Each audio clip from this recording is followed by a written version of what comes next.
નમસ્તે. આજે આપણે ગોષ્ઠી કરવી છે કોકરોચોના પ્રોટેસ્ટ વિશે. મહિના એક પહેલા ભારતના મુખ્ય ન્યાયાધીશ દ્વારા ભારતના અમુક ચોક્કસ યુવાનો માટે કોકરોચ શબ્દનો પ્રયોગ કરવામાં આવ્યો હતો. એનાથી આપણા અમુક યુવાનોને લાગી આવ્યું અને એમણે ઓનલાઈન પ્લેટફોર્મ પર એક પાર્ટી શરૂ કરી દીધી, કોકરોચ જનતા પાર્ટી. આમ તો એનું આખું ફોલોઈંગ ઓનલાઈન જ હતું, પણ પછી એમને લાગ્યું કે ગ્રાઉન્ડ લેવલ ઉપર પણ એમને પ્રેઝન્સ બતાવવી પડશે અને પછી એ લોકો મેદાન પર ઉતર્યા અને લગભગ 15 દિવસ પહેલા દિલ્હીમાં એમણે પ્રોટેસ્ટ શરૂ કર્યો.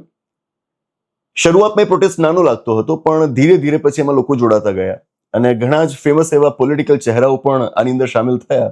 જેમ કે આપણે મહુઆ મોઇત્રાને ત્યાં આગળ જોયા, આપણે સાગરિકા ઘોષને ત્યાં આગળ જોયા, બૃંદા કરાતને ત્યાં આગળ જોયા અને આમ આદમી પાર્ટીના સંજય સિંહને આપણે ત્યાં આગળ જોયા, જે જાણીતા એડવોકેટ છે, જે અન્ના હઝારેના પ્રોટેસ્ટમાં પણ એ વખતે સામેલ હતા. એ પ્રશાંત ભૂષણને પણ આપણે આ પ્રોટેસ્ટમાં જોયા. તો ધીરે ધીરે એનું બળ વધતું ગયું અને હવે પ્રોટેસ્ટ પ્રમાણમાં મોટો થઈ ચૂક્યો છે. લદ્દાખના જે ફેમસ ક્લાઇમેટ એક્ટિવિસ્ટ છે સોનમ વાંગચુક, એ પણ આ પ્રોટેસ્ટમાં જોડાયા અને અઠવાડિયે એક પહેલા મોટો વળાંક આવ્યો કે જ્યાં સોનમ વાંગચુકે જાહેરાત કરી કે તેઓ ઉપવાસ પર ઉતરશે અને ઉતર્યા પણ ખરા. આ 7 દિવસની અંદર કોકરોચ જનતા પાર્ટીના પ્રવક્તાઓ જેમ આપણને કહી રહ્યા છે એ પ્રમાણે કે લગભગ સોનમ વાંગચુક એ 5 કિલો જેટલું વજન ગુમાવી ચૂક્યા છે અને એમની તબિયત સતત લથડી રહી છે. પ્રોટેસ્ટ ચાલી રહ્યો છે અને આપણે નથી જાણતા કે ક્યાં સુધી ચાલતો રહેશે. પણ હવે આ આખી સ્થિતિનું આપણે મૂલ્યાંકન કરવું છે, એને થોડુંક વધારે નજીકથી સમજવાની કોશિશ કરવી છે અને એની અંદર મારે 2 આયામ ચકાસવા છે. પહેલો આયામ કે જો આ પ્રોટેસ્ટ સફળ ન થાય તો પ્રોટેસ્ટની મુખ્ય માંગ શું છે. માંગો એમની ઘણી બધી હતી, પણ સૌથી પ્રમુખ માંગ કઈ છે? તેઓ માંગ કરી રહ્યા છે કે ભારતના એજ્યુકેશન મિનિસ્ટર ધર્મેન્દ્ર પ્રધાનને એમના પદ પરથી હટાવવામાં આવે. માંગ તો એમની હતી કે તેઓ રાજીનામું આપી દે, પણ જો તેઓ રાજીનામું આપવા માટે તૈયાર નથી તો એમને પદ પરથી સરકાર હટાવી દે. એ માંગ સાથે આ પ્રોટેસ્ટ શરૂ થયો છે.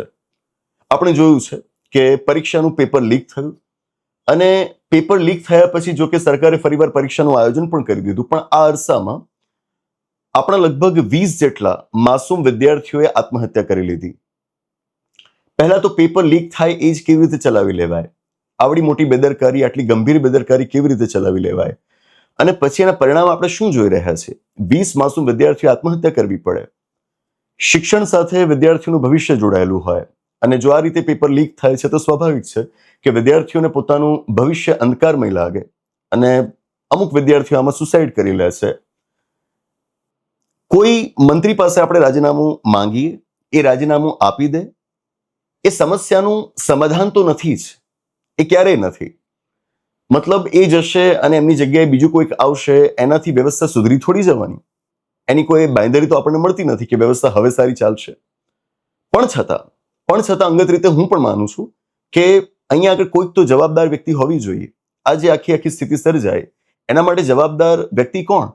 આમ તો આખી સરકાર, પણ મુખ્યત્વે આપણા એજ્યુકેશન મિનિસ્ટર.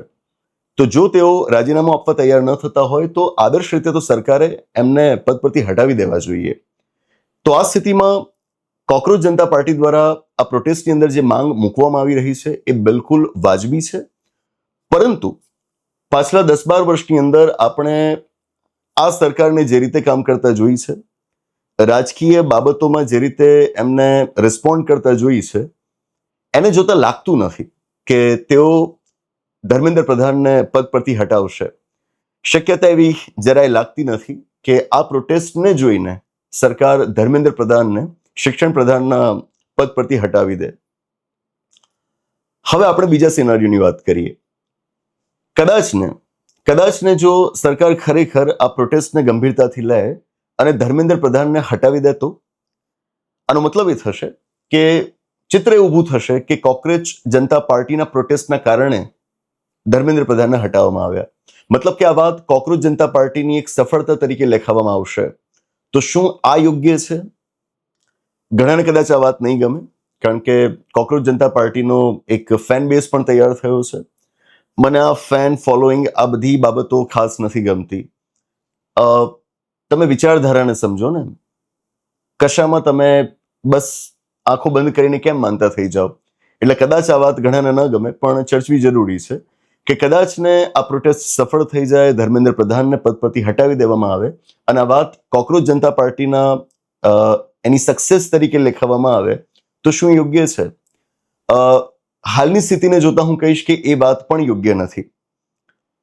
જો સરકાર ધર્મેન્દ્ર પ્રધાનને નથી હટાવતી તો એ તો યોગ્ય નથી જ, પણ કદાચ જો એમને હટાવવામાં આવે છે અને એનાથી કોકરોચ જનતા પાર્ટીને ભારતની અંદર લોકો ભારતની રાજનીતિમાં એક વિકલ્પ તરીકે જોવા માંડે, એક આઈડિયલ ઓલ્ટરનેટિવ તરીકે જોવા માંડે, તો હું એને પણ યોગ્ય નથી માનતો. સોશિયલ મીડિયા ઉપર એક વાતાવરણ ઊભું કરવું એ એક વાત છે, અને વ્યવસ્થાને સમજીને, બંધારણને સમજીને, સમાજને સમજીને, કાયદાઓને જાણીને વ્યવસ્થાની અંદર સુધાર લાવવા માટે પ્રયત્ન ખરેખર કરવો એ બીજી વાત છે. સોશિયલ મીડિયાને તમે ગ્રાઉન્ડ લેવલની રિયાલિટીઝ સાથે કમ્પેર ન કરી શકો. બંને વાતો સાવ અલગ છે. Cockroach Janata party since it's inception, જ્યારથી એની શરૂઆત થઈ છે ત્યારથી એના પ્રવક્તાઓ હોય કે એની સાથે જોડાયેલા બીજા એના જે સમર્થકો છે, એને કોકરોચો કહીએ કે પછી એમના સભ્યો કહીએ, જે કહીએ, આમ પણ ફોર્મલી એનું ક્યાં રજીસ્ટ્રેશન હજુ સુધી થયું છે? એ લોકો તરફથી જે પ્રકારની રજૂઆતો કરવામાં આવી છે ને, મેં અગાઉ પણ કહ્યું છે અને ઘણાના વાત નહોતી ગમી, પણ એની અંદર પરિપક્વતાનો અભાવ દેખાય છે. વ્યક્તિ કે જેણે બધું સમજ્યું છે, ઠરેલી વ્યક્તિ, અને એ પછી રાજનીતિમાં જંપ લાવે અને પછી વ્યવસ્થાની અંદર બદલાવ લાવવાની વાત કરે, એ અલગ વાત હોય.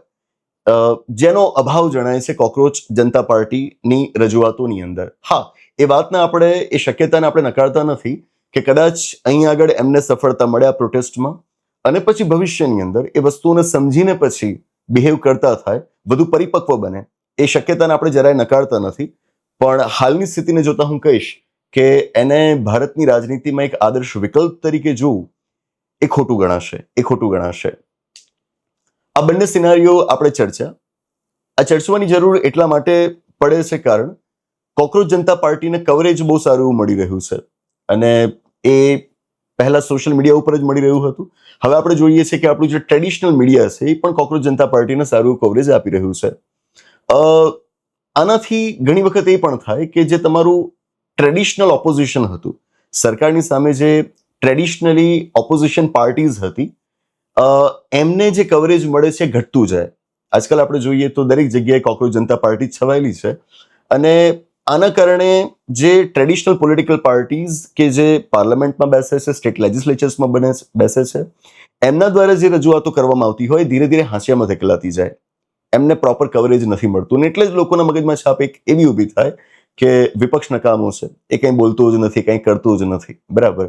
એટલે એક પક્ષ આ પણ સમજવા લાયક છે કે જે એટલો સીઝન્ડ, મેચ્યોર પોલિટિકલ ઓલ્ટરનેટિવ નથી, એને જ્યારે વધારે કવરેજ મળે છે ત્યારે જે ટ્રેડિશનલ અને મેચ્યોર સીઝન્ડ પોલિટિકલ ઓલ્ટરનેટિવ છે, કહો કે ઓપોઝિશન છે, એને કવરેજ મળતું બંધ થઈ જાય છે. અને એનાથી આપણે રૂલિંગ પાર્ટીને અથવા તો રૂલિંગ અલાયન્સને જેટલું એકાઉન્ટેબલ બનાવી શકતા હતા ઓપોઝિશન પાર્ટીની મદદથી, એ કદાચ નથી બનાવી શકતા. આ એક આયામ જોવો ખૂબ જરૂરી બની જાય. છેવટની વાત એટલી, ધર્મેન્દ્ર પ્રધાને રાજીનામું આપી જ દેવું જોઈએ, નથી આપતા તો સરકાર એમને હટાવવા જોઈએ. કોકરોચ જનતા પાર્ટી જો ભવિષ્યમાં એક રાજનીતિનો સારો વિકલ્પ બનવા માંગે છે તો વધુ અભ્યાસની જરૂર છે, વધુ પરિપક્વ એવી રજૂઆતોની જરૂરિયાતો છે. આ પેલું ફિલ્મી ન હોવું જોઈએ. પેલા મૂવીઝમાં આપણે જોઈએ ને તો અમુક વસ્તુઓમાં મજા આવે, પણ એ વાસ્તવિક જીવનમાં સાચી ન ઠરે. જેમ કે મૂવીઝમાં ઘણી વખત કોઈક ઓનેસ્ટ ઓફિસર બતાવવામાં એ લોકો શું કરતા હોય કે બતાવે ઓફિસર કે જે કોઈ પોલિટિશિયનનું સાંભળતું નથી, બરાબર. પછી કોઈક નેતા એને કંઈક કરવાનું કહે ને એટલે ઓફિસર સામે જવાબ આપે કે આપને જો કહા હે વો મુझे लिख कर दीजिए, બરાબર. લેખિત આદેશ હશે તો જ હું માનીશ. એટલે ઘણા છોકરાઓ પણ અમારે તૈયારી માટે આવતા હોય ને તો એ પણ એમ જ કહે કે સર આપણે મૂવીમાં જોયું હતું ને એવું અમે કહીશું, અમને જો કોઈ પોલિટિશિયન દબાણ કરતો હશે ને તો કહીશું કે તમે જે અમારી પાસે કરાવવા માંગો છો બધું રિટર્ન ઓર્ડરમાં આપો, બરાબર. આમ થોડી વ્યવસ્થા ચાલે છે. એ તો મૂવીઝમાં બતાવવા માટે હોય, રિયલમાં થોડું આવું હોય. એટલે એ ડ્રામેટિક એની રજૂઆત થાય છે, પણ ઘણા લોકો એને સાચું માની લે છે. આ રીતે ઊભા થતા પોલિટિકલ કરન્ટ્સ પણ આ કેટેગરીમાં આવે કે જે તમને સપના બહુ મોટા બતાવે પણ પછી એ ડિલિવર એટલું બધું ન કરી શકે. ભૂતકાળમાં આપણને આવો અનુભવ થયો છે, ભૂતકાળમાં પણ આવા આંદોલનો થયા છે અને એમણે આપણને બહુ મોટા મોટા સપનાઓ બતાવ્યા છે, વચનો આપ્યા છે, પણ પછી લોકો પાડી નથી શક્યા. અને ભારતની પ્રજા બહુ ભોળી છે, થોડાક કોઈક સપના બતાવે એટલે એમાં માની બેસે છે. જરૂરી છે કે વાસ્તવિકતાઓને સમજીએ અને એના આધારે કોઈ પણ સ્થિતિનું મૂલ્યાંકન કરતા શીખીએ. બસ એ જ. આપના આ વિષય ઉપર શું વિચાર છે એ મને જાણવા ગમશે અને ભારતની રાજનીતિમાં આવું કંઈક ચાલતું રહેતું હોય તો એના ઉપર આપણે ગોષ્ઠી કરતા રહીશું. બસ એ જ. તો આની સાથે આ ગોષ્ઠીની આગળ સમાપ્ત જાહેર કરીએ છીએ. આવનાર એપિસોડમાં આવી જ કોઈક નવી વાત સાથે, એક રસપ્રદ ચર્ચા સાથે, એક નવી ગોષ્ઠી સાથે પાછા મળીશું. આભાર. નમસ્તે. યુપીએસસી, જીપીએસસી કે ગુજરાત રાજ્ય સરકારની કોઈ પણ ભરતી પરીક્ષાની આપ તૈયારી કરી રહ્યા હો અને એ માટે યોગ્ય માર્ગદર્શન અને શિક્ષણની આપની જરૂરિયાત લાગતી હોય તો આપણી સંસ્થા સંવિધાન કરિયર એકેડેમીનો આપ સંપર્ક કરી શકો. કોન્ટેક્ટ નંબર છે 8469743567. ગાંધીનગર તેમજ અમદાવાદ બંને જગ્યાએ આપણા કેન્દ્રો આવેલા છે.